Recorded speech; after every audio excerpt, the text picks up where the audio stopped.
পৃথিবীতে এরকম বাঁশ দেওয়া মানুষের সংখ্যাও খুব কম না। তবে কোনো ইসলাম ধর্ম অবলম্বী শান্তিকামী মুসলমানের ব্যবহার এমন হওয়া উচিত না। যিনি আপনাকে উপকার করেছেন তিনি পাপী হতে পারেন, মাতাল হতে পারেন, বেবিচারী হতে পারেন, সুফি দরবেশ হতে পারেন, বেনামাজি হতে পারেন, আবার মিথ্যাবাদী হারামখোর হতে পারেন। কিন্তু যার দ্বারায় আপনি উপকৃত হয়েছেন সারা জীবনের মতো লোকটার কাছে আপনার কৃতজ্ঞ থাকা উচিত। এটা ইমানদারের দাবি, এটা ইমানের দাবি। আল্লাহ বলেছেন মাল্লাম ইয়াশকুরিল্লাহ, যে মানুষটা মানুষের শুকরিয়া আদায় করতে পারে না সে কখনো আল্লাহ শুকরিয়া আদায় করতে পারে না।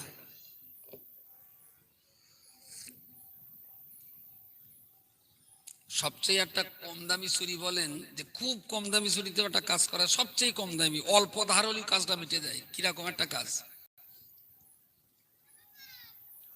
কিছু মনে আসছে না? বেলেট, খাতনা করা চাকু, একজন বলে বেলেট, আর কি হতে পারে? খুব কম দামি ছুরি, এরকম কিছু। বাঁশের চেঁচাড়ি, ওতেও ধার আছে বলেন? আচ্ছা, বাঁশের চেঁচাড়িতে কোনো কাজ স্লিপ বাই চান্স হাত কেটে যায়, কিন্তু ওটা কি কাজে লাগানো যায়? কাজে লাগানো যায় এরকম একটা কম দামি ছুরির নাম বলেন দিন। সবচেয়ে কম দামি বেলেটই মনে হয় সবচেয়ে কম দামি। কত দাম? 2 টাকা, 2.5 টাকা, 5 টাকাই ধরেন। কিন্তু 5 টাকায় মনে হয় কোনো কিছু কাটার মতো আর কোনো যন্ত্র পাওয়া যাবে না বেলেট ছাড়া। বেলেট বেলেট দিয়ে আমরা নখ কাটি বেশিরভাগ ক্ষেত্রেই, আনুষঙ্গিক আরো কিছু প্রয়োজনীয় কাজ আমরা করি। আচ্ছা, যে বেলেট দিয়ে নখ কাটা যায় না এইরকম একটা বেলেট দেখি গাছ কাটা সম্ভব? গাছ আমি বললাম আর অমনি বললেন না। ছোট্ট যদি একটা বেগুনির চারা হয় ওটাও তো গাছ। অমনি বলে দিন কাটা যাবে না, আগে জিজ্ঞেস করেন গাছটা বড় না ছোট। গাছ বলতে বলেছি, ধরুন আমাদের যশোর রোডের ধারে এক একটা গাছ আছে, 3-4টে মানুষ এরম হাত দিয়ে বেড় দিলি তারপর গাছটা বেড়ে আসে। যে ব্লেড দিয়ে নখটা কাটা যায় না সেই ব্লেড দিয়ে এত বড় গাছ কাটা কখনোই সম্ভব নয়। ঠিক 16 আনা বোঝানো যাবে না, তবুও জাস্ট একটা পথ ধরিয়ে দেওয়া। মানুষ মানুষকে খুব সামান্য উপকার করে, আর আল্লাহ মানুষকে যে উপকার করেছেন এই উপকার আল্লাহ ছাড়া মানুষ আর কারোর কাছ থেকে পেতে পারে না। যে নিয়ামতটা আল্লাহর কাছ থেকে পেয়েছি সেই নিয়ামত মানুষের কাছ থেকে আর কখনো পাওয়া যাবে না। আপনি বলেন আল্লাহ আপনার হাতে 5টা আঙুল দিয়েছেন, পৃথিবীতে আপনাকে সবচেয়ে বেশি ভালোবাসে পৃথিবীতে মা, মার চাইতে আর কেউ। এখন আল্লাহ আপনার 5টা আঙুল দিয়েছেন, মার কাছে খুব অনুনয় বিনয় করে বলেন না মা, তা তুই তো আমার বিশাল ভালোবাসিস, তোর ভালোবাসার কোনো জবাব নেই আমার কাছে, তা তুই একটু চেষ্টা করে আমার একটা আঙুল অন্তত বেরিয়ে দে। আল্লাহ তো 5টা দিয়েছে, তুই অন্তত 6টা করে দে। পৃথিবীর কোন মা ক্ষমতা রাখবে কি? কোন মা? তো আল্লাহর কাছ থেকে যে নিয়ামত আমরা পেয়েছি তার সবচেয়ে ছোট নিয়ামতটা সারা পৃথিবীর লোক এক জায়গায় হয়েও দিতে পারবে না। একটা মানুষের মাথায় কম বেশি 6.5 লক্ষর মতন চুল থাকে, যদি বেশ টাইট ঘন চুল হয় 6.5 লাখ চুল থাকতে পারে একটা মানুষের মাথায়। আমি গুনে দেখিনি, ওই সমাজ বিজ্ঞানীরা বলে তাই শোনা কথা বলছি। আসসালামু আলাইকুম ভাই, মাইকে রয়েছে, কোনো বিপদ আপদ নাকি? আসসালাম, কোনো বিপদ আপদ নয় তো? আলহামদুলিল্লাহ। তাই মানে মাইক আছে, মাইক থেকে নেমে কল দিচ্ছি। হ্যাঁ, ওকে, আসসালামু আলাইকুম। এই যে 6.5 লক্ষ চুলের ভিতরে আমি যদি একটা চুল টেনে তুলে দেই, ক বস্তা সিমেন্ট দিলে ওই চুলটা ওখানে জোড়া লাগাতে পারবেন? ডেন্ডায় ঢাঁটা দিলে? হ্যাঁ হ্যাঁ, ডেন্ডায় ঢাঁটা দিলে জোড়া লেগে যাবে, কিন্তু চুল আর বাড়বে না। তাহলে মেয়ে এটা তো জায়গা মতন সেট আপ হয়নি। তো পৃথিবীর, সারা পৃথিবীর সব শিক্ষিত মানুষ যদি, সব বৈজ্ঞানিক সব যদি এক জায়গায় করে দেওয়া হয়, ঠিক যেখান থেকে চুল তুলে নিয়েছে ওই জায়গায় কি ওই চুলটা সেট আপ করে জ্যান্ত করে দিতে পারবে? তাহলে এরকম চুল শুধু মাথায় আছে 6.5 লাখ, বাকি বডিতে আল্লাহর নেয়ামত, ভিতরে দিল কলিজা ফ্যামসা যা আছে সে তো দামি দামি ব্যাপার। চুল তো কেটে কেটে নাপ্তির ঘরে রেখে আসতে হয়, ফের পয়সাও দিয়ে আসতে হয়। তাহলে আল্লাহ পাকের দেওয়া কত লক্ষ কোটি নেয়ামত অবিরাম ধারায় ভোগ করছে। তো আল্লাহ আমাকে যা দিয়েছেন, পৃথিবীর বাপ মা সাই গোষ্ঠী 14 পুরুষ, আমার তার কোটি কোটি ভাগের 1 ভাগ জগৎ আমাকে দিতে পারবে না। জগৎ বড় যে স্লিপ খেলে হাতটা ধরে টেনে দিতে পারে। এটা অত্যন্ত ছোট্ট উপকার। যে লোকটার পক্ষে এই ছোট্ট উপকারের কৃতজ্ঞতা স্বীকার করা সম্ভব না, সেই লোকটা কখনো আল্লাহর দেয়া নিয়ামতের কৃতজ্ঞ স্বীকার করতে। এই জন্য বললাম যে ব্লেড দিয়ে নখটা কাটা যায় না, সেই ব্লেড দিয়ে গাছ কাটা। যার মুখ দিয়ে মানুষের উপকারের কৃতজ্ঞতা স্বীকারের বাক্য বেরোয় না, তার মুখ দিয়ে আল্লাহর প্রশংসা সূচক কৃতজ্ঞতা স্বীকারের বাক্য কখনো হওয়া সম্ভব নয়। আল্লাহ বলেছে যে মানুষের উপকার স্বীকার করে না, সে কখনো আল্লাহর উপকার, এটা তো ছোট কথা। আল্লাহর কৃতজ্ঞতা স্বীকার করতে গেলে তো এই রাত 9টার সময় ঠান্ডা পানিতে উজু করে এসে নামাজ পড়তে হবে। মানুষকে বললাম থ্যাংক ইউ, ধন্যবাদ দাদা, কি না বড্ড জাম, একটু আপনাকে সরে যেতে বলে, সরে গেছেন, থ্যাংক ইউ। আচ্ছা, ও লোকটা আমার জিজ্ঞেস করবে যে তোমার বিনা অজুতি আমার থ্যাংক ইউ দিলে কেন?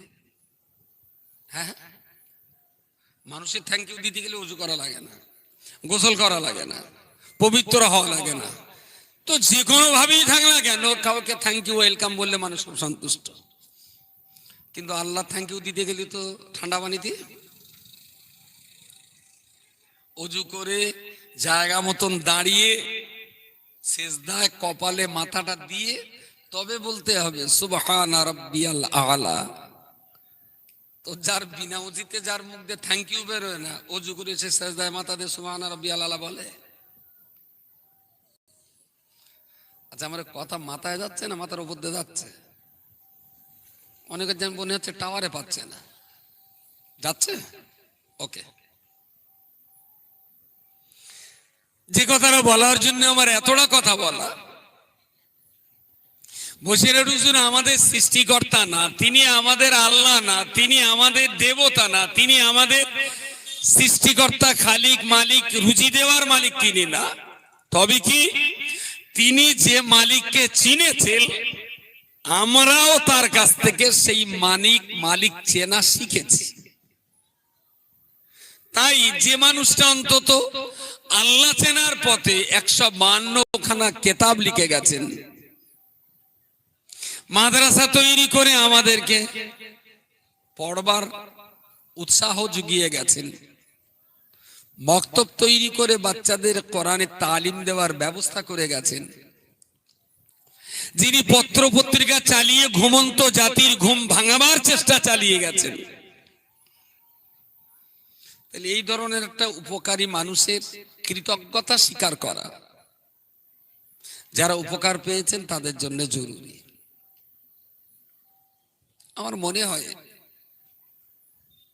যে লোক নামাজি, এরম নামাজি লোক যদি 100 লোক পাওয়া যায়, অন্তত খুব কম হলেও 10টা লোকের বাড়ি বসিরের হুজুরের নামাজ শিক্ষা আছে, তাই না? কারণ যারা নামাজি, নামাজ ঠিক হচ্ছে না, ভুল হচ্ছে, যারা একটু লেখাপড়া জানে, সবসময় তো লোকের কাছে জিজ্ঞেস করা যায় না, একটা বই কিনে নেই বাড়ি পড়ে নেবো, পয়সা হুজুর। অন্যান্য কেতাব আলেমালাদের বেশি প্রয়োজন হয়, নামাজ শিক্ষাটা সাধারণ মানুষের কাছে খুবই গ্রহণযোগ্য কেতাব। তাহলে যার লেখা কেতাব পড়ে আমরা নামাজ শিখতে পারি, কিরম বদ দেখেছো, ঠিক সাইড হয়ে বসে, বেচারা আবার দেখতে পাচ্ছে না, বুঝতে পারিস, এটা মজা লাগছে আর কি। আমরা চেষ্টা করছি সেই রকম একটা উপকারকারী মানুষের কৃতজ্ঞতা স্বীকার করতে। তাছাড়া এখানে আমাদের উদ্দেশ্য আর কিছু না, যে তিনি আমাদের জন্য অনেক উপকার করেছেন, আমরা তার প্রতি কৃতজ্ঞ, আর তার জন্য একটু দুহাত ভরে দোয়া করা, আল্লাহ যেন আমাদের সওয়াব তার কবরে দেন, আর তার রুহানি দোয়া যেন আল্লাহ আমাদের নসিবে কবুল করেন, বলুন আমিন। এটা মনুষ্যত্বের দাবিদার, যিনি উপকার করেছেন তার প্রতি কৃতজ্ঞ থাকাটা, এটা মনুষ্যত্বের দাবিদার। ছেলেপিলি বাবা মার কাছ থেকে অনেক উপকার ভোগ করেছে, জন্ম থেকে নিয়ে এই 22 বছর পর্যন্ত। শুধু মা একটু বকাবকি করেছে, বউনে শহর বাড়ি চলে গেছে, বুঝতে পারেননি? এরকম তো আছে দু চারটে, মা একটু বকেছে তো বউলে শহর বাড়ি চলে গেছে। আর যে পরিবারের কোন বাবা মা বেইবিনকে কষ্টে ফেলে রেখে মেয়ে আর জামাই ঘরে পুষছে, এরা হলো পৃথিবীর সেরা বিশ্বাসঘাতক।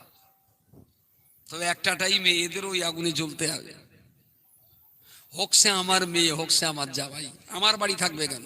তোমার বাপটা আছে বুড়ো মানুষ, ঠিক আছে, মেয়ে জামাই যদি আমার পুষতে হয়, তোমার আমার বিটে থাকো, আর বুড়ো আর বুড়ি আমার বিবেন দুটো টেনে আনো, সেটা তো তোমার মা, তারা তো তোমার বাবা।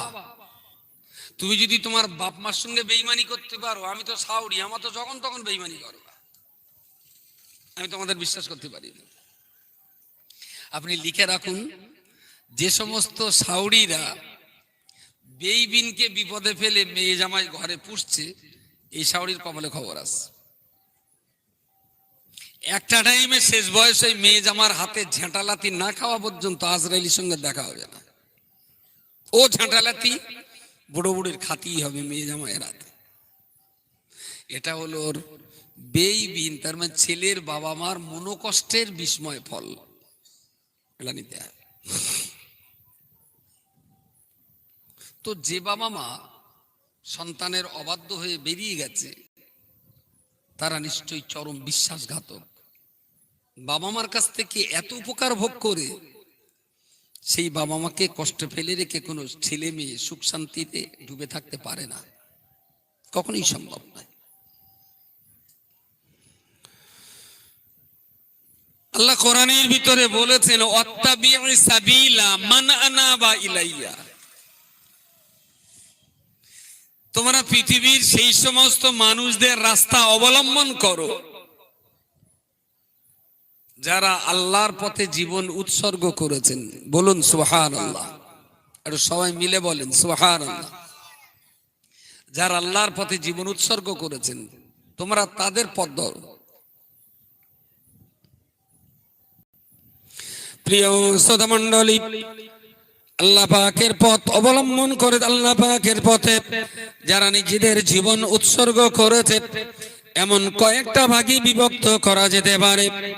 একটা ভাগ বলা যেতে পারে, আল্লাহ পাক কোরআনের ভিতরে বলেছেন, ওয়ালা তাকুলু লিমান ইউকতালু ফি সাবিলিল্লাহি আমওয়াত।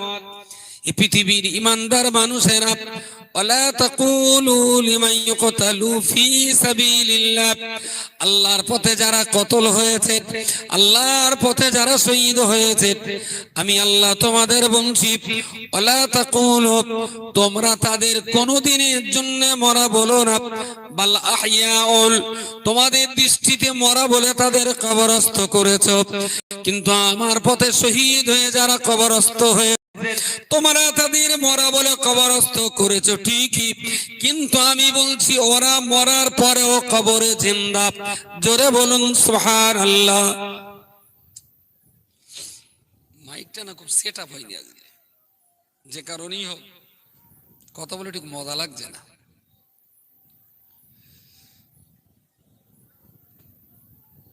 ওয়ালা তাকুলু লিমান ইউকতালু ফি সাবিলিল্লাহি আমওয়াত বাল আহইয়াউন। তোমরা বলেছো ওরা মরা, যার জন্য গোসল দিয়েছো, কাফন পরিয়েছো, জানাজা নামাজ পড়েছো, কবর দিয়েছো। তোমাদের দৃষ্টিতে তোমরা মরা বলে মৃত মানুষের সৎকার সব ঠিকই হয়েছে। আমি আল্লাহ বলছি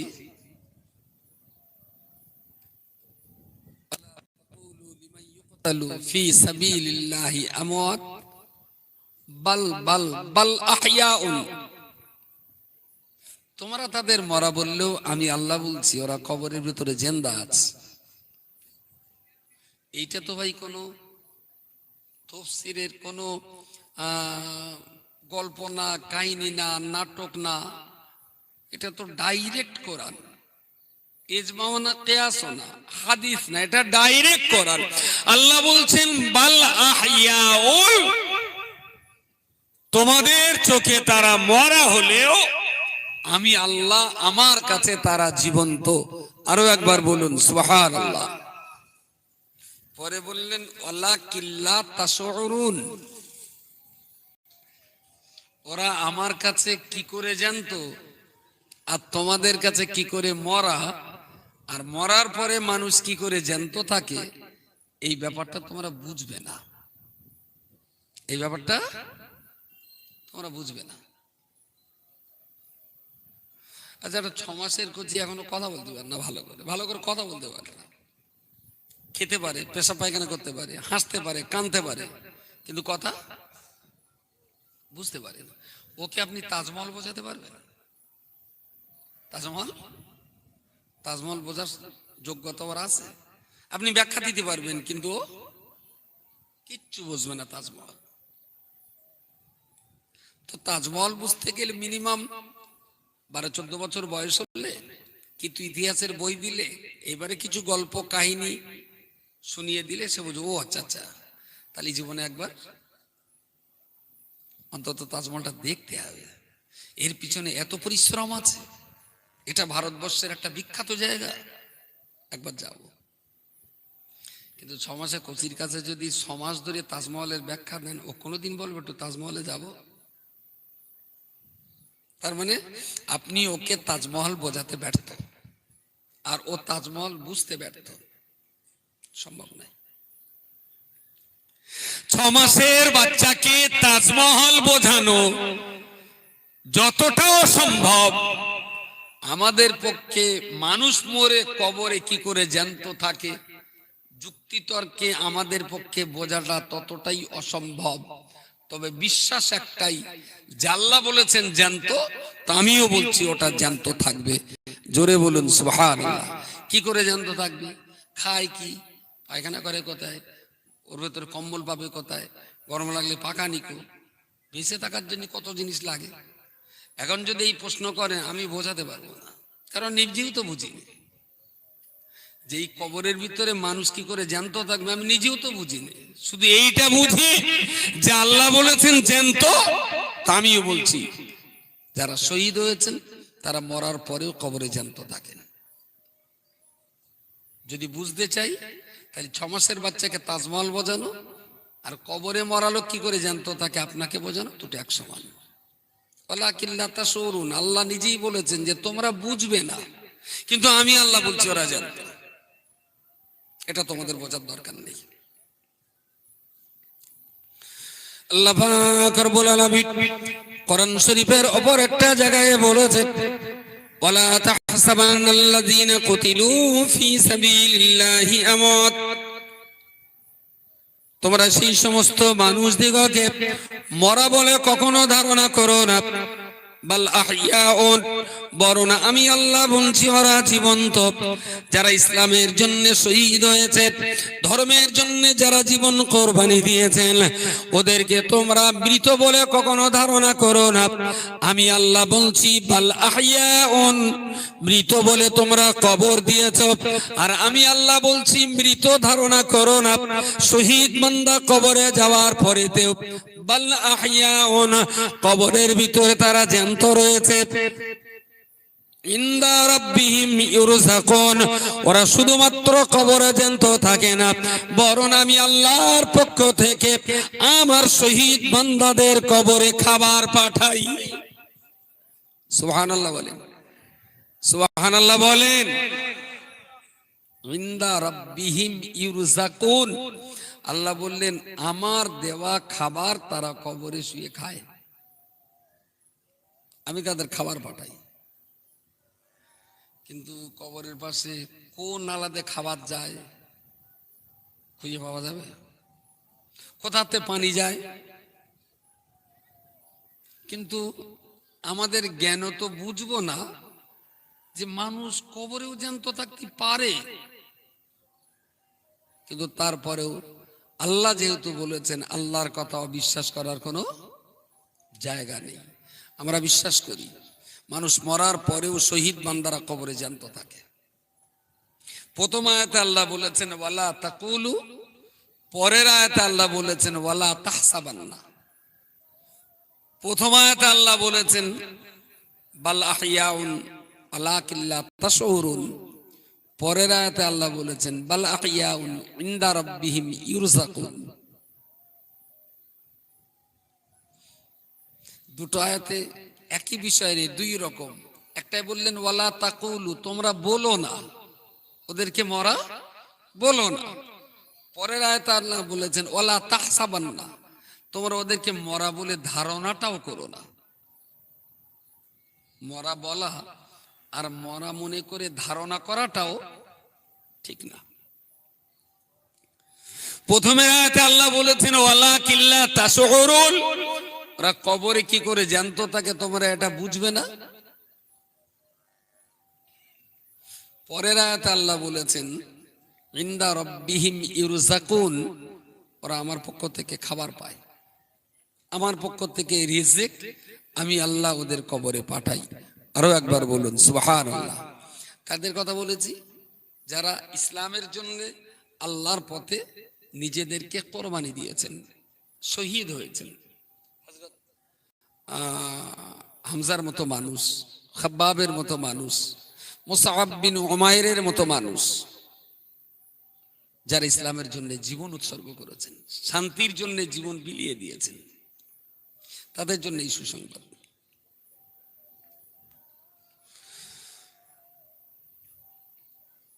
হাদিসে একটা জায়গায় এসেছে মানুষ মরে যাওয়ার পর তাদের সমস্ত কাজকাম বন্ধ হয়ে যায়, নামাজ বন্ধ হয়, রোজা বন্ধ হয়, চাষও বন্ধ হয়, ব্যবসাও বন্ধ হয়। মরার পরে কেউ চাষ করতে পারে? নামাজ পড়তে পারে? তাহলে ভালো খারাপ কোনো কাজ আর মানুষ করতে পারে না।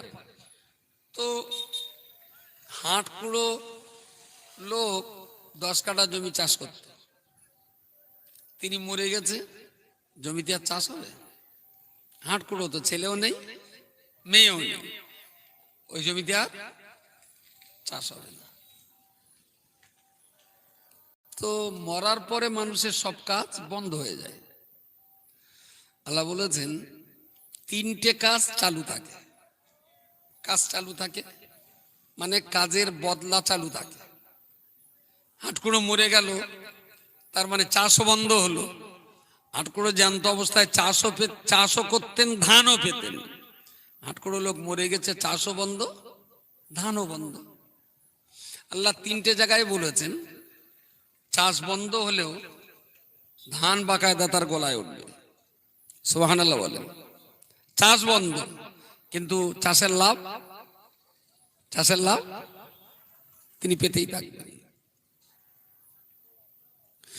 নবী আমার হাদিস শরীফের ভিতরে বলেছেন ইল্লা বিন সাদাকাতিন জারিয়াতিন, আল্লাহ পাকের কোন বান্দা যদি পৃথিবীর মানুষের জন্য কোনো কিছু সদকা করে যায়, মানুষ রাস্তার মাঝখানে, মরুভূমির মাঝখানে প্রচন্ড কষ্ট পায়, আপনি একটা গাছ রুইয়ে দিয়েছেন, ওই গাছের তলায়, ওই গাছের তলায় পৃথিবীর মানুষেরা ওখানে বসেন, পৃথিবীর মানুষ ওখানে প্রচন্ড কষ্টের সময় গাছের ছায়ায় বসে আরাম করেন। নবী বললেন এটাও একটা একটা সাদগায়ে জারিয়া।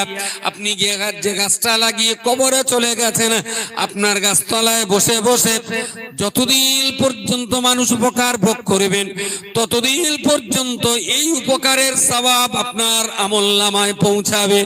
জোরে সোরে বলুন সুবহানাল্লাহ। ওই গাছের ছায়াও মরা লোকটা ভোগ করবে না, আর গাছের যদি আমটাম হয় লোকে খাবে, ও লোকের আম খাওয়া হবে না, ছায়া ভোগ করা হবে না, কিন্তু বাকায়দা সওয়াবটা উনি পেতেই থাকবেন যতদিন গাছটা জ্যান্ত থাকবে, আর যতদিন ওই গাছ দিয়ে মানুষের উপকার হবে।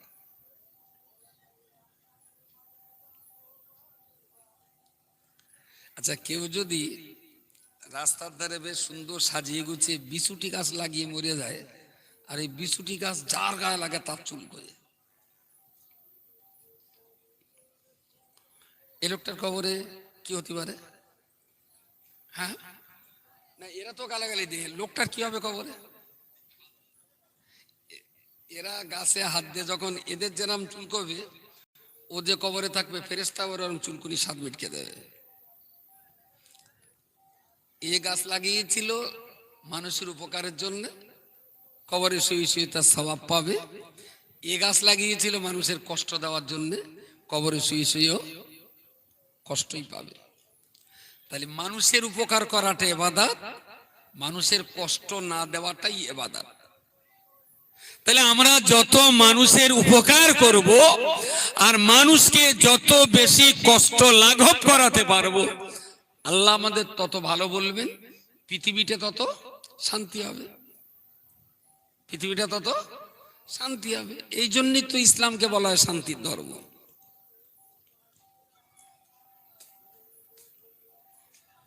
কিন্তু আসলে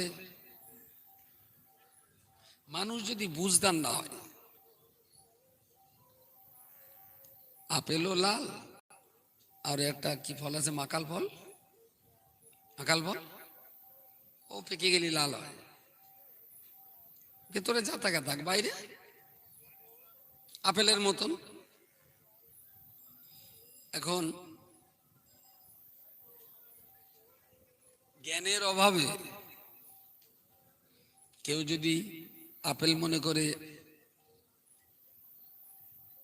কি ফল বললো, মাকাল ফলে যদি কামড় মারে, হ্যাঁ একটা গন্ধ লাগবে, বিস্বাদ খাবার লাগবে। এখন জিভে যদি প্যারালিসিস হয়, আর নাকেও যদি সর্দিতে আটকে থাকে, তাহলে গন্ধও লাগবে না, স্বাদও বসবে না, ওই অবস্থায় গিলে যাবে।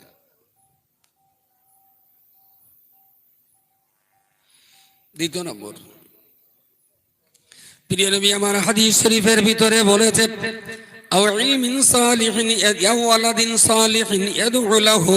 আল্লাহ পাকের কোন বান্দা দুনিয়াতে তার সন্তান ছেলে নাতি নাতনি ভাইপো ভাইজি দিগকে সুন্দর নসিহত করে এসেছেন, কোরআন শিখিয়ে এসেছেন, 5 ওয়াক্ত নামাজ শিখিয়ে গেছেন, নাতি নাতনি ভাইপো ভাইজি সবাইকে বলেছেন, বাবা মানুষকে কষ্ট দেবে না, ওজনে কখনো কম দেবে না, মানুষের মুসিবতে ফেলবে না, যতদূর সম্ভব মানুষের উপকার করার চেষ্টা করবে।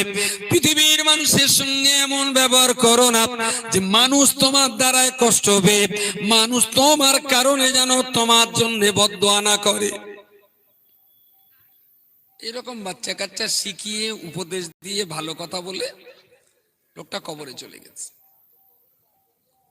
ছেলেবিলের মরণ, কাজ কর, চল জঙ্গলে যাই, কি করবি বল, ওর ভেতরে ওই ছোট ছোট কাঁটা গাছ আছে, ওই রাস্তার উপরে 2-4টে পিসকে দেয়, আর শালা সাইকেল নিয়ে যখন যাবে আর টায়ার লিক হয়ে গেলি ফিস করে শব্দ হবে, বিরাট আনন্দ হবে। 2-3টে ছেলে কাঁটা এনে দিয়ে দিলে, আর ওর ভেতরে একটা ছেলে সে বলে, এই আমার দাদু বললো মানুষের যেন কষ্ট দিও না, এই কাঁটা দিয়েছিস মানুষের কষ্ট হবে, ওকে সব কটা তুলে দেস। এর স্বভাবটা কবরের স্বভাব বুড়োটা পাবে না, পাবে না? পাবে। কবরের বুড়ো বলো সাইকেলও চালাবে না, টায়ারও লিক হবে না, কিন্তু এই যে কাজটা, এর স্বভাবটা উনি কবরে শুয়ে শুয়ে পেতেই থাকবেন। আও ওয়ালাদিন সালিহিন ইয়াদউ লাহু, এমন সন্তান যারা বাপ মা দাদু দাদি নানা নানিদের কল্যাণের জন্য আল্লাহর কাছে দোয়া করবে। কবরে যাওয়ার পরেও নামাজ পড়বে এরা, কোরআন পড়বে এরা, সওয়াব এরা যতটা পাবে যিনি শিখিয়ে গেছেন তিনি কবরে শুয়ে শুয়ে এদের মতো সমান সওয়াব তারাও ভোগ করতে থাকবে। বলুন সুবহানাল্লাহ। আর এই সওয়াবগুলো তার আমলনামায় যুক্ত হবে। প্রিয় শ্রোতা মণ্ডলী, নবী আপনার হাদিস শরীফে ৩য় নম্বরে বলেছে আও ইলমিন ইয়ানতাফু বিহি, এমন জ্ঞান দুনিয়ার জমিনে রেখে যাওয়া, এমন জ্ঞান পৃথিবীতে রেখে যাওয়া যে জ্ঞানের কারণে আমি দুনিয়া ছেড়ে চলে যাব, আমার জ্ঞানের কারণে দুনিয়ার মানুষের উপকার ভোগ করবে, এমন কোন জ্ঞান আমি দুনিয়ায় রেখে যদি কবরে যেতে পারি আর আমার জ্ঞানের কারণে পৃথিবী যদি উপকৃত হয়, তাহলে আমি কবরে শুয়ে শুয়ে এর জন্য বদলা পেতে থাকবো। সাদকা জারিয়া, ভালো সন্তান রেখে যাওয়া, ভালো জ্ঞান রেখে যাওয়া। জ্ঞান তো বাপ মা নামাজ শেখাতে পারিনি, কোরআন শেখাতে পারিনি, ছেলে গুত্তি গুত্তি গাঁজা করে হয়ে গেল। বাপ হাতে করে গাঁজা খাওয়া শেখায়নি, কিন্তু বাপ মানুষ না করার কারণেই বাচ্চাগুলো অমানুষ হয়ে গেছে। এই বাচ্চা যদি গাঁজার কলকে দম দেয়,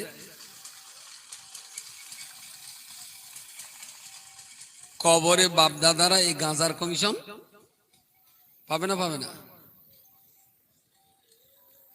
কমিশন পাবে। যেমন সন্তান পৃথিবীতে রেখে যাবে, তেমন বদলা আপনাকে কবরে নিতেই হবে। বাপ মা ইচ্ছা করলে ছেলেটাকে মানুষ করতে পারত, কিন্তু হেলায় অবহেলায় লেখাপড়া শেখায়নি, নামাজ শেখায়নি, ছেলে এখন জুয়া করে যাচ্ছে। ও যত জুয়া খেলবে, জুয়ায় লাভ হলেও লস, লস হলেও লস। জুয়ায় যদি টাকা যেতে, লস না? অবশ্যই লস। ও জাহান্নামে পড়বে আর ওর বাপ মা গুলোকেও জাহান্নামে পড়াবে। টাকা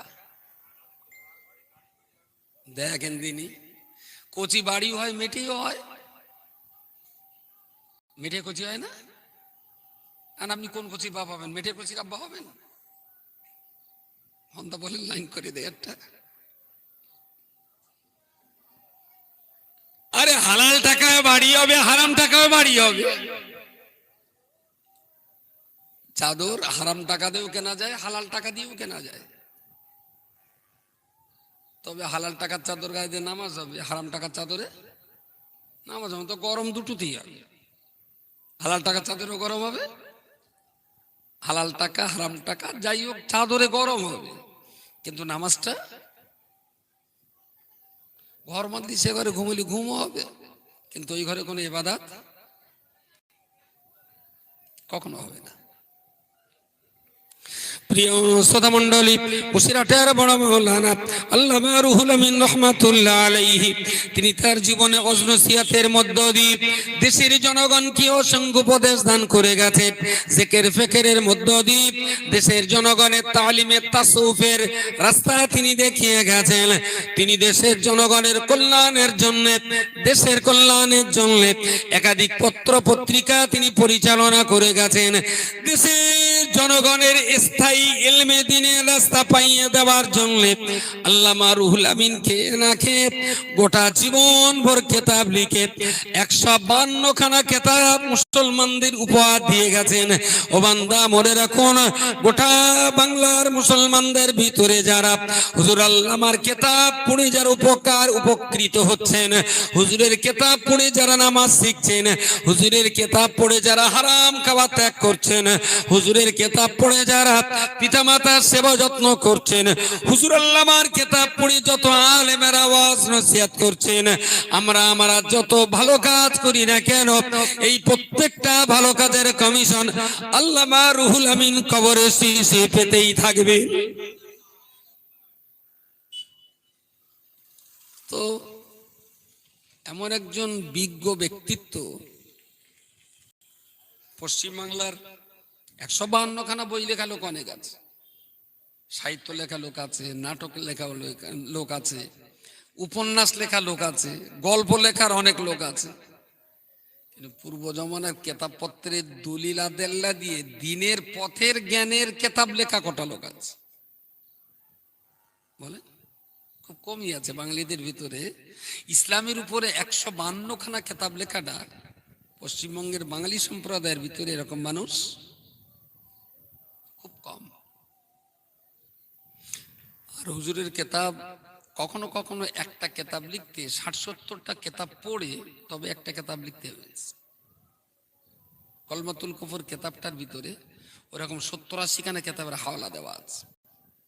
উনি যে কথাগুলো লিখেছেন এই কথাগুলো কোন কেতাবে আছে সেটাকে আরবি ভাষায় হাওয়ালা বলা হয়।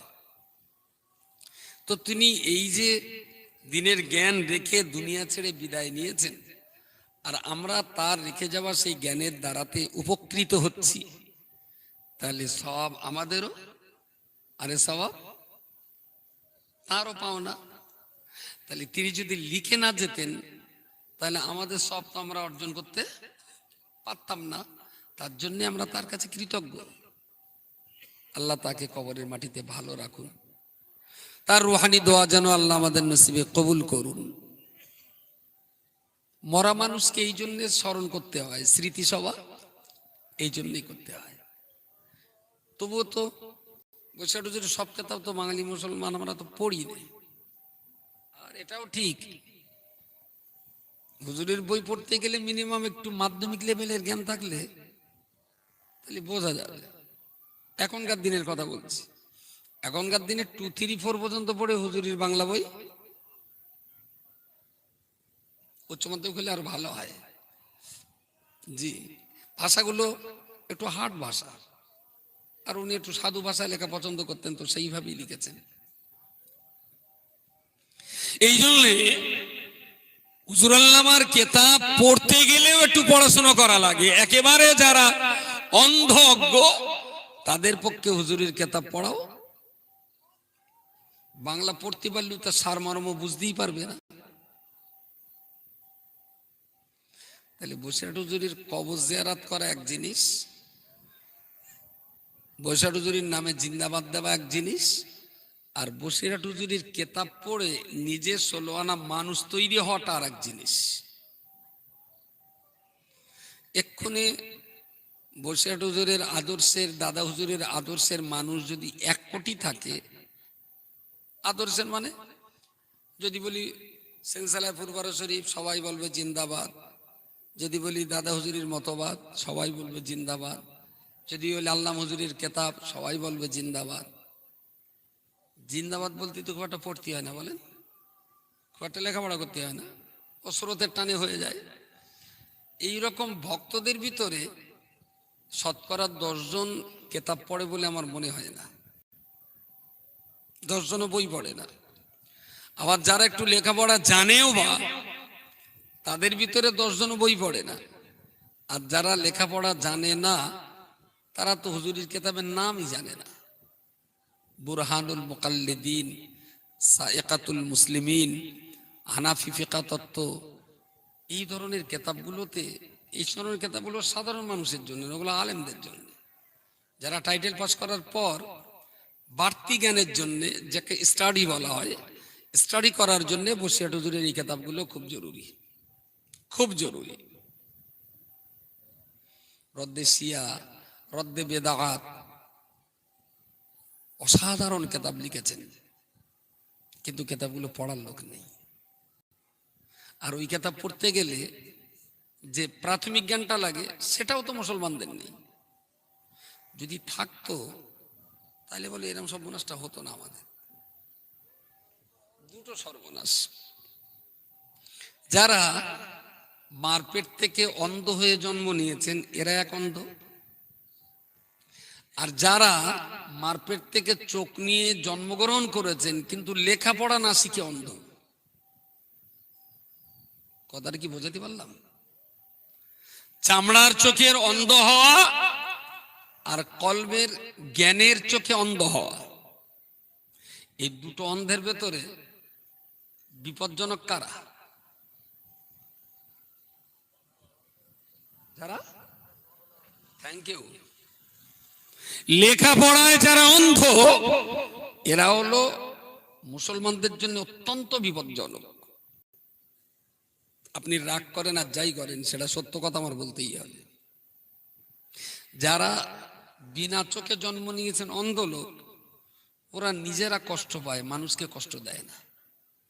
বড্ড জোর লাঠি টুকে টুকে যায়, তাকে বললো ফকির সাহেব সামনে বলো পুকুর, তাহলে কোন দিকে যাও বাবা? তাহলে ডান দিকে যাও। আর লাঠি টুকলি যদি খটাস করে তাহলে পা দেয়, লাঠি দিলে যদি আস্তে আস্তে বসে যায় তাহলে সেখানে ওই লাঠি হলো ওর চোখ। ওরা বড় জোর মানুষ কখনো কখনো হাতটা ধরে রাস্তাটা পার করে দিলে, কিন্তু ওরা নিজেরা কষ্ট পায়, সাধারণ জনগণকে ওরা কষ্ট দেয় না। কিন্তু যারা জ্ঞানের চোখে অন্ধ, ওরা নিজেরাও কষ্টের আগুনে পড়ে আর সাধারণ মানুষকেও কষ্টের আগুনে পোড়ায়। তো আমার মনে হয় যারা জ্ঞানে অন্ধ, ওদের চোখটাও তুলে নেওয়া ভালো, তাহলে আর জ্বালাতে পারবে না, যা জ্বলবে ও নিজে জ্বলুক, অন্তত সমাজটা বাঁচুক। আপনি লিখে রাখুন, এই সমাজের জন্য অন্যান্যরা আমাদের জন্য যত বিপজ্জনক, তার চাইতে হাজার গুণ বেশি বিপজ্জনক হলো অশিক্ষিত অন্ধজ্ঞ মুসলমানেরা। এরা ইসলাম সমাজের জন্য কলঙ্ক। যদি একটা একটা করে ইতিহাস বলতে পারেন, আমি লাখো ইতিহাস আপনার সামনে খুলে দেব। এদের জন্য ইসলাম কত ক্ষতি হয়েছে, এদের জন্য ইমানদার মুসলমানদের কত কষ্ট পেতে হয়েছে, এদের জন্য ইসলাম কতটা কলঙ্কিত হতে হয়েছে। বাংলার ঘরে ঘরে যাতে দিনের মিনিমাম জ্ঞানটুকু মানুষ পেতে পারে, তার জন্য হুজুর আল্লামার এত কষ্ট, এত মেহনত, এত পরিশ্রম। কিন্তু খুবই দুর্ভাগ্য, বাঙালি তার কবর জিয়ারত করে, বাঙালি তার নামে জিন্দাবাদ দেয়, বাঙালি তার নামে অনেক বড় ভালো ভালো কথা বলে, কিন্তু বাঙালি তার শিক্ষার পথটা নেয়নি নেয়নি। এরা খুব বিপজ্জনক আমাদের জন্য। দেখেন দিন কথাটা কিরকম লাগে। হুজুর কোথায়? হুজুর এসেছেন? আচ্ছা, 10 মিনিট দেরি হলে অসুবিধা নেই। তাহলে হ্যাঁ পার হচ্ছে, তাহলে তো ঠিক আছে। মোটামুটি আমার ঋণ শোধ করা লাইন হয়ে গেছে। উঠেছি দেরি করে, আমার আর কোনো টান নেই পেছনে আজকে। আর মনটা ভালো হচ্ছে না, বাড়ি পেটকে দিয়ে একা লাগবো, সে আবার হবে না। যতই গোষ্ঠ খাই, শেষে একটু চাটনি দরকার। একটা গ্রামের লোকটা বিচার করে, একটা হাবলা পাগলা লোক, তো তা ওরে মাঝে মাঝে বউটা ধরে মারে, বউ ধরে স্বামীরে মারে। হাবলা হলি যা হয়। একদিন মারতে মারতে একটু মায়ের বেশি হয়ে গেছে, গ্রামের লোক এসে বলে তোর আমরা থাকাবো না, তোর বেরিয়ে ফেলবে, তোর কবেতে বলতেছি বউটা ছেড়িয়ে দে ছেড়িয়ে দে, তুই বউ ছাড়িবি না, তাহলে তোর এইবারটা আমার কাছে বাঁচা, আমি বউ ছেড়ে দিছি। ও গ্রামের লোকটাকে আবার ঠেকে ঠেকে দে, বউটার আবার একটু মেয়ে লোকদের চটথাপ্পড় দে, তালাক তালাক করিয়ে নে, বউটার বাপের বাড়ি পিটকে দেস। এই তুই একা থাক, আর তোর ভাত তরকারি জামা কাপড় যা লাগবে আমাদের বলবি, আমরা সব তোর দেবো, তোর বউ লাগবে না, দুবেলা তুই পোড়াতের মার খাবি, তাহলে ঠিক আছে। ও তোমরা যদি আমার দেখো তাহলে আমি আর বে করবো না, বেও করিনি, আছে সেইভাবে। এখন কিছু লোক আবার এক জায়গায় বলে দেয়, আমরা ওর ভাত দেই, জামা দেই, লুঙ্গি দেই, গামছা দেই, কিন্তু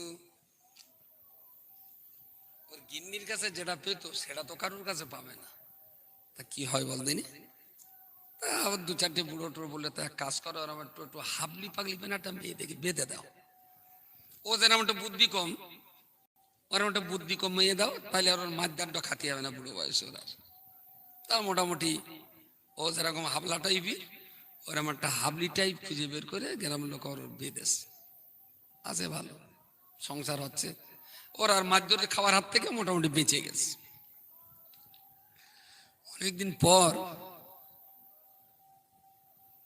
সেই হাবলা মাথা একটা ঝুড়ি নিয়ে গ্রাম দিয়ে যাচ্ছে, তা লোকে জিজ্ঞেস করতে, ভাবলাম কোথায় যাচ্ছিস? তাহলে যে যাই, আমার একটু দরকার রয়েছে। তোর মাথায় কি? তাহলে এই একটু তেঁতুলে যাচ্ছি। তাহলে তেঁতুল কোথায় লাগে, কোথায় লে যাবি? তাহলে সেই যে বউটা আমার মৃত্যু, আর যার জন্য তোরা আমার ছেড়ে গেলিলি, আমার সে আগের বউ না আর এক জায়গায় বিয়ে হয়ে সে আবার পয়তি হয়ে, তোর একটু তেঁতুলির লোভ হয়েছে, আমি তেঁতুললে যাচ্ছি।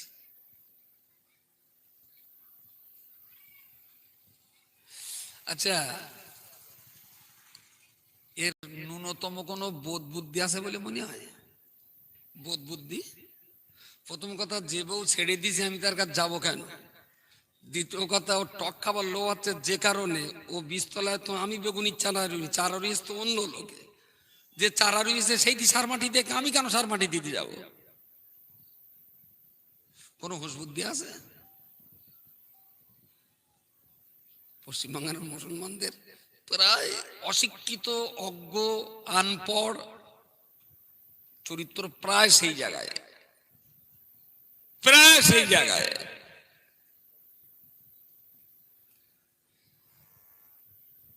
সেই 2019 সালে যে লোকটা আরএসএস আর বিজেপির হয়ে ভোটে দাঁড়ালে, আর যে বিজেপি বাবরি মসজিদ ভেঙে শহীদ করে মন্দির বানালো, আর সেই দলে হয়ে পলিটিক্স করে, সেই লোক আবার মসজিদ করতেছে, বাঙালির মাথা ঠিক থাকে না। একবার কি ষাঁড় করা উচিত ছিল না? তেঁতুলে যাচ্ছি কার জন্য? তাহলে সেই তুই তো আমাকে সবচেয়ে বেশি জাঙাতো তার বন্ধু। কার উপকার করতে যাচ্ছি আমি? মসজিদ তো নিঃসন্দেহে ভালো, নামাজের জন্য মসজিদ নাকি পলিটিক্সের জন্য মসজিদ? এই মসজিদটা কি নামাজের মসজিদ না পলিটিক্সের মসজিদ? মুসলমানের মাথা কাজ করে না, মুদাম দৌড়চ্ছে, মুদাম দৌড়চ্ছে। ছি ছি ছি ছি ছি ছি। একটু বিবেক দিয়ে বোঝা উচিত ছিল না?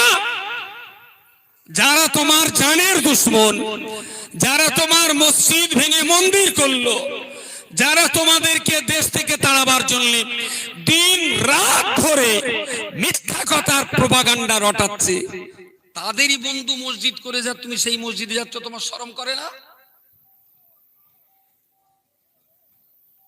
খুব লজ্জার কথা বলছি। মুসলমানদের হয়ে গরম গরম বক্তৃতা দেওয়া খুব সহজ, কিন্তু মুসলমানের মার খাওয়ার সময় ঠেকাবার লোক কোথায়?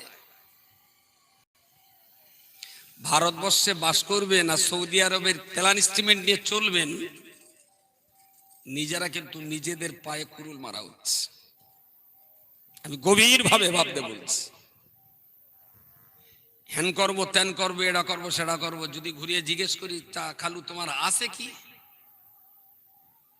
কোসড়ো তো এক মুঠো ছাড়া তো আর কিচ্ছু নেই। তুমি গরম দেখাচ্ছ বাঙালি মুসলমানের হয়ে? আরে মাথিন তো গরম দেখিয়ে বই কেরায় যে কম্বল মুড়ি দিয়ে শোবে। এখানকার মানুষের বাঁচার চিন্তা তো এদেরকে নিতে হবে। কিসের গরম দেখাচ্ছেন আপনি? কি আছে আপনার? ইসলামে কি এই দিকটা আছে? মুসলমান উন্মাদ হয়ে গেল, একটু ভাবলো না যে আমাদের জন্য সবচেয়ে বড় বিপদ কি? আমি জানি অসম্ভব নয়, কখনো পোষা কুকুরিও কামড়ায়, কখনো হন্যে কুকুরিও কামড়ায়। এখন হন্যে কুকুরি তাড়াকড়ি করে কামড়াচ্ছে বলে দৌড়তি দৌড়তি গিয়ে একদম বাঘের ঘোগে চলে যাবেন? কুকুরি কামড়ালি তার চিকিৎসার টাইম আছে না? চিকিৎসার টাইম আছে, 2 মাস 6 মাস টাইম পাওয়া যাবে।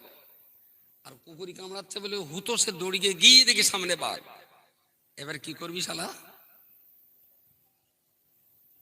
কুকুরি তোর কামড়াচ্ছে সেটা আমিও জানি, তুইও ভালো জানিস, কিন্তু কুকুরি যাতে কামড়াতে না পারে তার জন্য বাঘের ঘরে আশ্রয় নিচ্ছেন। এটা কি বুদ্ধিমানের কাজ? গুটি কতক জোয়ারে সাধারণ নিরীহ অশিক্ষিত মুসলমানদের নিয়ে সাংঘাতিক জুয়া খেলায় বেঁধেছে, সাংঘাতিক বিপজ্জনক খেলা। এর হিসেবটা বুঝবেন না আগামী 2 বছরের ভিতরেই। কটা ধানের কটা চাল। আমি এখনো বলছি, হল্লে কুকুর জব্দ করার জন্য আলাদা আইন আছে। তাই বলে বাঘ ডেকে কখনো কুকুর জব্দ করা যায় না। বাঘ এসে কুকুরও খাবে, যে বাঘের ডেকেছে তার ছেড়ে দেবে। বাঘে তো কুকুরও খায়, মানুষও খায়। তা তোর জ্ঞানে কুলোলে কি করে? বাঘ কুকুরই কামড়াচ্ছে বলে বাঘের দিয়ে কুকুর শায়েস্তা করব? কুকুর শায়েস্তা হবে খালু, তার আগে কিন্তু তুই শায়েস্তা হবি। কারণ কুকুরের গোস্ত চাইতে মানুষের গোস্ত মিষ্টি বেশি। এত তাড়াতাড়ি চলে আসছে?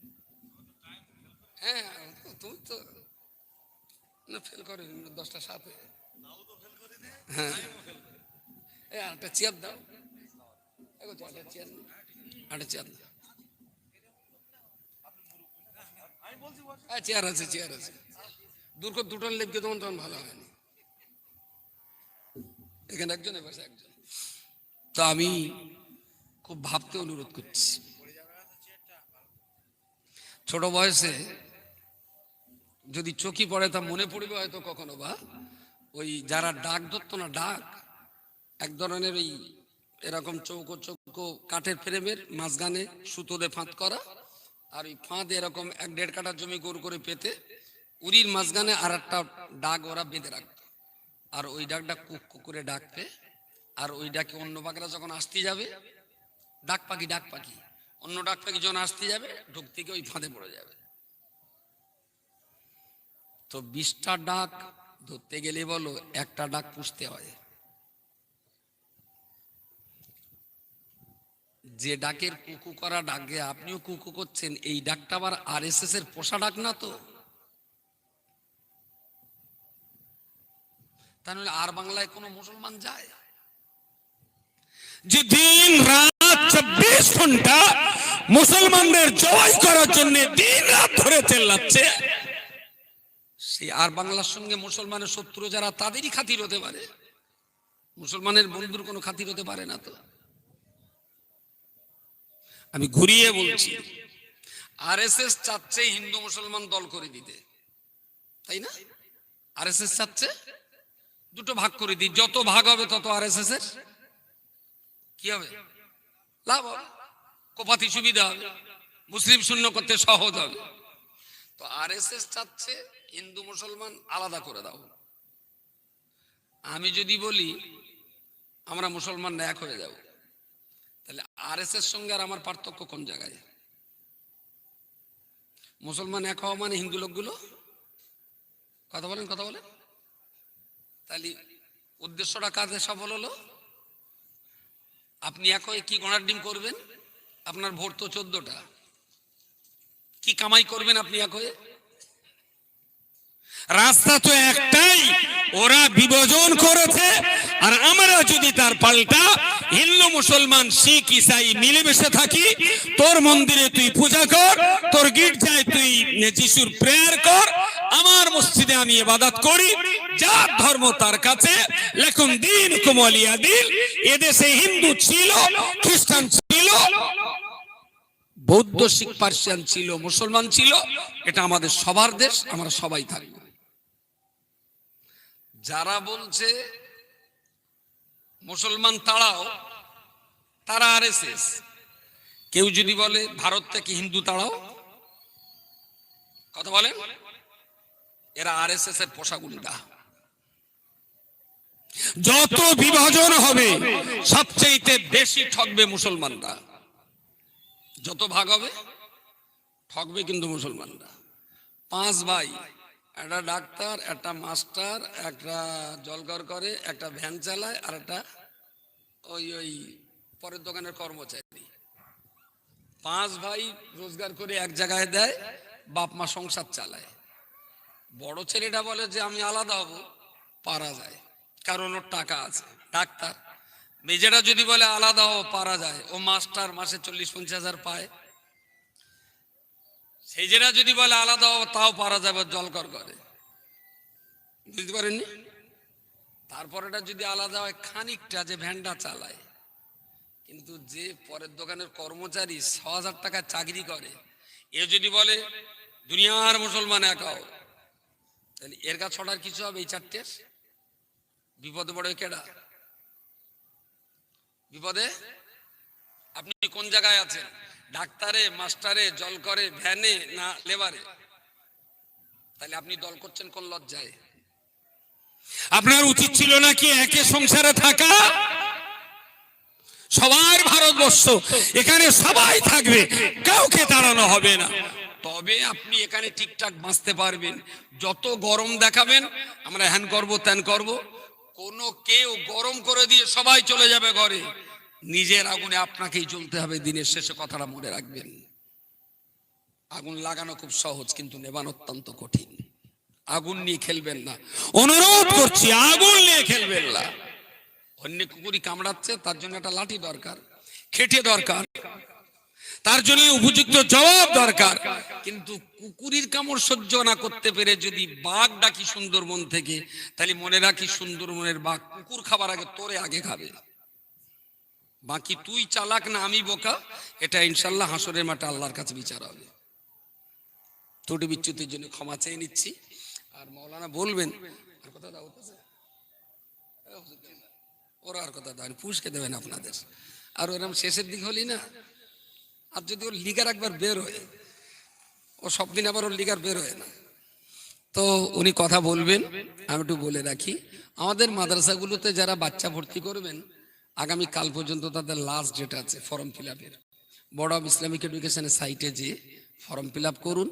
আপনার পছন্দসই মাদ্রাসা, ছেলে হলি ছেলেদের মাদ্রাসা, মেয়ে হলি মেয়েদের মাদ্রাসা, মেয়েদের ক্যাম্পাস, ছেলেদের ক্যাম্পাস, যেখানে আপনি ভর্তি করবেন সেই মাদ্রাসা অনলাইনে চুজ করে ফর্মটা ফিল আপ করবেন। ওটা গেল। মাধ্যমিক পাস মেয়েদের যদি কেউ দিনী শিক্ষার সাথে কর্মে প্রতিষ্ঠিত করতে চান, তাদের জন্য বিবি আসিয়া বালিকা মাদ্রাসা, যে মাদ্রাসাটা জোড়াসতলায়। এবারেও মাধ্যমিক হওয়ার পর 50-40টা মেয়ে ভর্তি নেব। এটা আমার দ্বিতীয় ব্যাচ। প্রথম ব্যাচটা আবার 11-এ উঠবে, দ্বিতীয় ব্যাচটা আবার 12-এ উঠবে, প্রথম ব্যাচটা আবার 11 ক্লাস আমি ভর্তি নেব।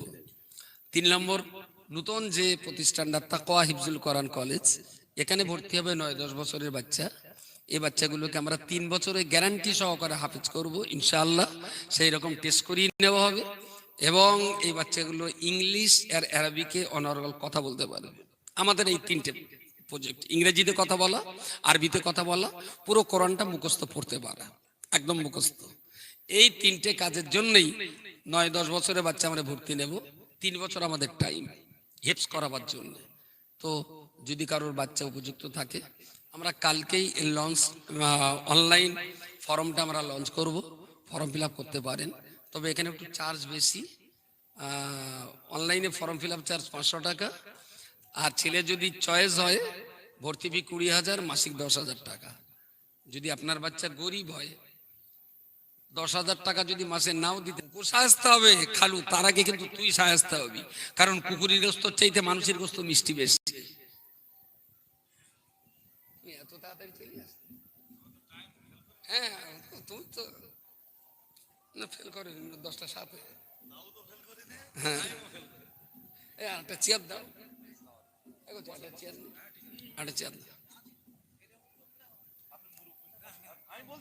চেয়ার আছে, চেয়ার আছে। দুটো লেপকে তখন তখন ভালো হয়নি, এখানে একজন পাশে একজন। তো আমি খুব ভাবতে অনুরোধ করছি,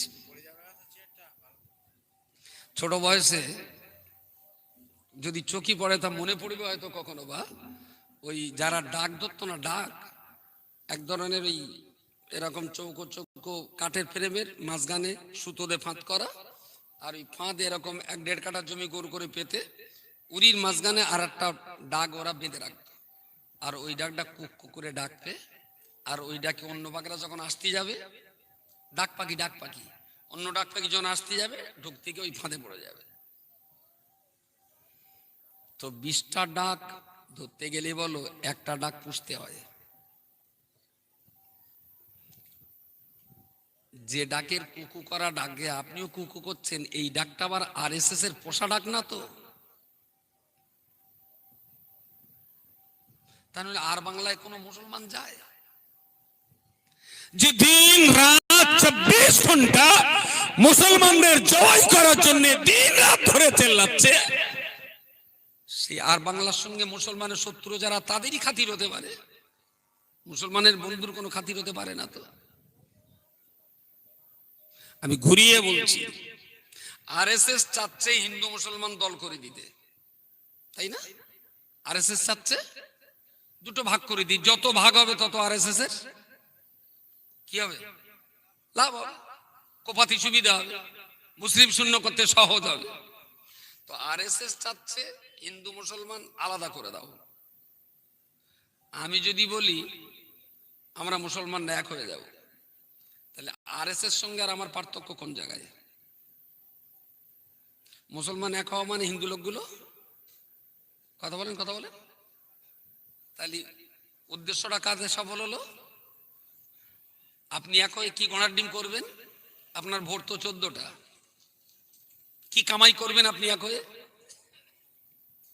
রাস্তা তো একটাই, ওরা বিভাজন করেছে।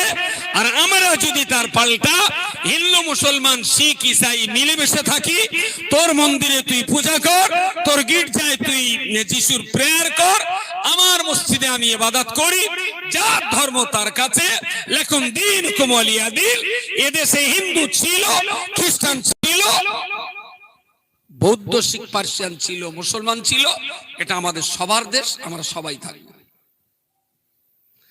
যারা বলছে মুসলমান তাড়াও, তারা আরএসএস।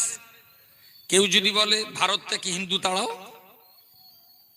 কথা বলেন, এরা আরএসএস এর পোষা গুন্ডা। যত বিভাজন হবে সবচেয়ে বেশি ঠকবে মুসলমানরা, যত ভাগ হবে ঠকবে কিন্তু মুসলমানরা। 5 ভাই, একটা ডাক্তার, একটা মাস্টার, একটা জলঘর করে, একটা ভ্যান চালায়, আর একটা ওই পরের দোকানের কর্মচারী। 5 ভাই রোজগার করে এক জায়গায় দেয়, বাপ মা সংসার চালায়। বড় ছেলেটা বলে যে আমি আলাদা হব, পারা যায়, কারণ ওর টাকা আছে, ডাক্তার।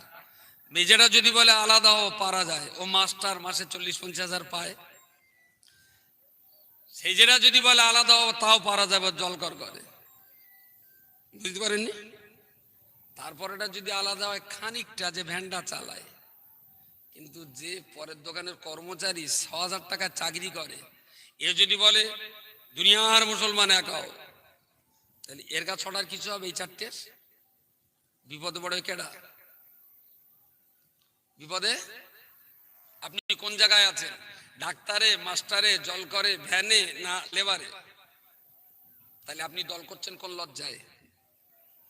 আপনার উচিত ছিল নাকি একে সংসারে থাকা? সবার ভারতবর্ষ, এখানে সবাই থাকবে, কাউকে তাড়ানো হবে না। তবে আপনি এখানে ঠিকঠাক বাঁচতে পারবেন।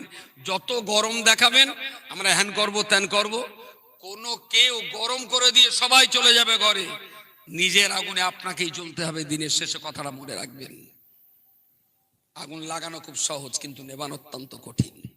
আগুন নিয়ে খেলবেন না, অনুরোধ করছি, আগুন নিয়ে খেলবেন না। অন্য কুকুরি কামড়াচ্ছে, তার জন্য একটা লাঠি দরকার, খেটে দরকার, তার জন্য উপযুক্ত জবাব দরকার। কিন্তু কুকুরির কামড় সহ্য না করতে পেরে যদি বাঘ ডাকি সুন্দরবন থেকে, তাহলে মনে রাখি সুন্দরবনের বাঘ কুকুর খাবার আগে তোরে আগে খাবে। বাকি তুই চালাক না আমি বোকা, এটা ইনশাল্লাহ হাসরের মাঠে আল্লাহর কাছে বিচার হবে। ত্রুটি বিচ্যুতির জন্য ক্ষমা চেয়ে নিচ্ছি। আর মৌলানা বলবেন, আর কথা দাও, ওরা আর কথা দেন, পুষকে দেবেন আপনাদের। আর ওরকম শেষের দিক হলি না, আর যদি ওর লিগার একবার বের হয়, ও সব দিন আবার ওর লিগার বের হয় না। তো উনি কথা বলবেন, আমি একটু বলে রাখি, আমাদের মাদ্রাসাগুলোতে যারা বাচ্চা ভর্তি করবেন, আগামী কাল পর্যন্ত তাদের লাস্ট ডেট আছে ফর্ম ফিল আপের। বোর্ড অফ ইসলামিক এডুকেশনের সাইটে যে ফর্ম ফিল আপ করুন। আপনার পছন্দসই মাদ্রাসা, ছেলে হলি ছেলেদের মাদ্রাসা, মেয়ে হলি মেয়েদের মাদ্রাসা, মেয়েদের ক্যাম্পাস, ছেলেদের ক্যাম্পাস, যেখানে আপনি ভর্তি করবেন সেই মাদ্রাসা অনলাইনে চুজ করে ফর্মটা ফিল আপ করবেন। ওটা গেল। মাধ্যমিক পাস মেয়েদের যদি কেউ দিনী শিক্ষার সাথে কর্মে প্রতিষ্ঠিত করতে চান, তাদের জন্য বিবি আসিয়া বালিকা মাদ্রাসা, যে মাদ্রাসাটা জোড়াসতলায়। এবারেও মাধ্যমিক হওয়ার পর 50-40টা মেয়ে ভর্তি দেব। এটা আমার দ্বিতীয় ব্যাচ, প্রথম ব্যাচটা আবার 11-এ উঠবে, দ্বিতীয় ব্যাচটা আবার 12-এ উঠবে, প্রথম ব্যাচটা আবার 11 ক্লাস আমি ভর্তি নেব। 3 নম্বর, নতুন যে প্রতিষ্ঠানটা তাকওয়া হিফজুল কোরআন কলেজ, এখানে ভর্তি হবে 9-10 বছরের বাচ্চা। এই বাচ্চাগুলোকে আমরা 3 বছরের গ্যারান্টি সহকারে হাফেজ করব ইনশাআল্লাহ। সেই রকম টেস্ট করিয়ে নেওয়া হবে এবং এই বাচ্চাগুলো ইংলিশ আর আরবিকে অনর্গল কথা বলতে পারবে। আমাদের এই 3টে প্রজেক্ট, ইংরেজিতে কথা বলা, আরবিতে কথা বলা, পুরো কোরআনটা মুখস্থ পড়তে পারা, একদম মুখস্থ। এই 3টে কাজের জন্যই 9-10 বছরের বাচ্চা আমরা ভর্তি নেব। 3 বছর আমাদের টাইম হেফজ করাবার জন্য।